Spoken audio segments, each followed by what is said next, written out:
as they say, for something completely different. So it's smoke on.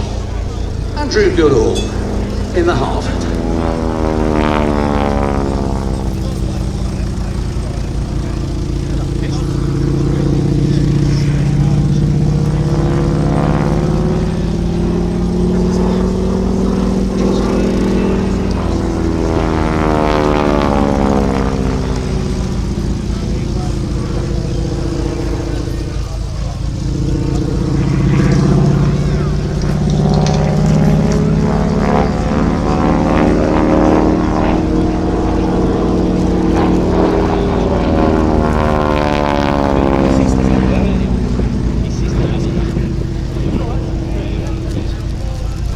Engine in this aircraft, Pratt & Whitney R1340 Wasp, producing 600 horsepower, gives it a maximum speed of 208 miles an hour.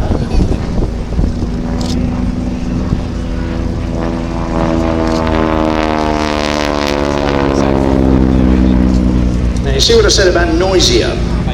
Interestingly, that's not the sound of the engine. It's a direct drive propeller. There is no gearbox on this engine. And it's a very short propeller, which means it's spinning very, very fast. And at certain points in the flight envelope, the tips of the propeller actually go supersonic. So what you're hearing, that snarl, is actually a very rapid series of sonic booms.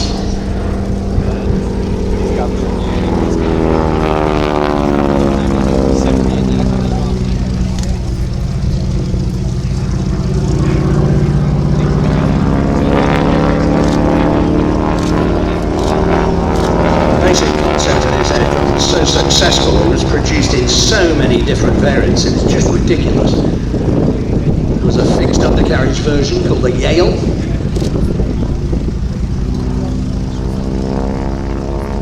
As I said, there were fighter, pilot and gunnery trainer versions.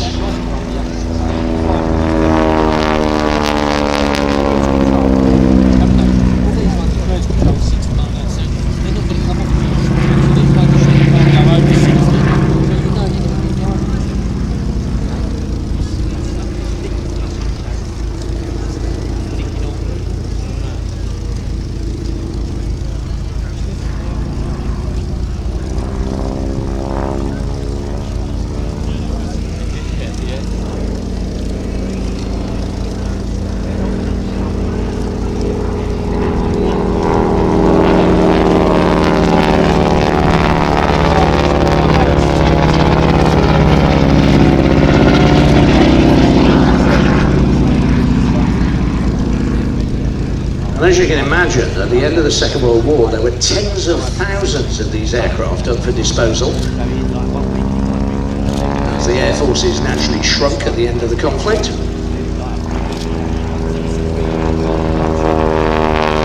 were snapped up, not just by civilian owners, but by air forces all over the world who wanted them as trainers for their pilots. And what's really interesting is that they didn't just use them as trainers. There were a number of Harvards that were modified to act in the fighter and the fighter bomber role. I believe the Ecuadorian Air Force had about a dozen of these.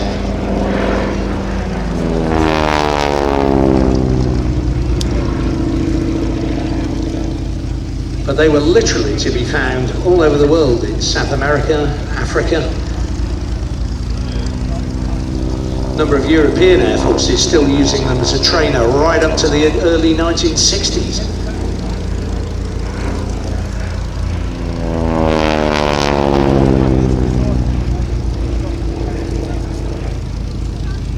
Now, that's the funny thing about a trainer.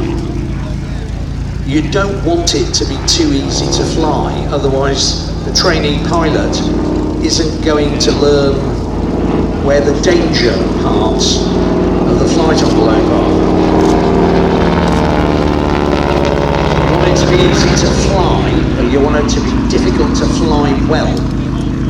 And there are two aircraft here today that excelled in that. One of them is this, the other is the Tiger Moth. These easy to fly, difficult to fly well. And that way, if you got too slow, say, on finals turn, the aircraft will tip stick. It will bite you hard. So pilots, trainee pilots, learn very quickly, don't get slow, low, and close to the ground, particularly when you're turning final to land. That's what made it such a valuable trainer. Plus the fact it was what's described as a complex aircraft. So you have things like flaps, retractable undercarriage, boost control on the engine. And that made it perfect at introducing trainee pilots to much more complex combat aircraft they were going to fly later in their careers.